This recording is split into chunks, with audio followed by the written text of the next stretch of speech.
స్వామియే శరణయ్యప్ప, అన్నదాన ప్రభువే శరణయ్యప్ప.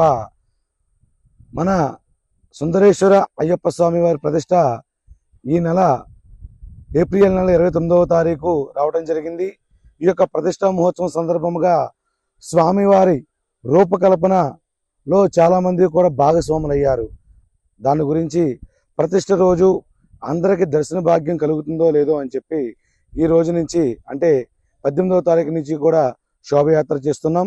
ఈ యొక్క శోభయాత్రలో ప్రతి గ్రామానికి మెయిన్ రోడ్ నుంచి వెళ్ళడం జరుగుతూ ఉంటుంది. రేపు రూట్ మ్యాప్లో వాడివెల్లి గ్రామం, అలాగే ఉరివి, నర్సప చెరువు, చెన్నూరు, ఉప్పలకలవగుంట, కమలాపురం, చేవండ్రపాలెం, అలాగే ముచ్చెర్లగుంట, కుప్పెర్ల గ్రామాలు రేపు రూట్ మ్యాప్లో కవర్ అవుతాయి. అవకాశం ఉన్న వారందరూ ఆయా గ్రామ ప్రజలందరూ కూడా, అయ్యప్ప భక్తులు, హిందూ భగవాన్ బంధువులందరూ కూడా ఈ శోభయాత్రలో పాల్గొని ఆ యొక్క శోభయాత్ర కార్యక్రమాన్ని విజయవంతం చేయవలసిందిగా కోరుతూ ఉన్నాం. స్వామియే శరణయ్యప్ప.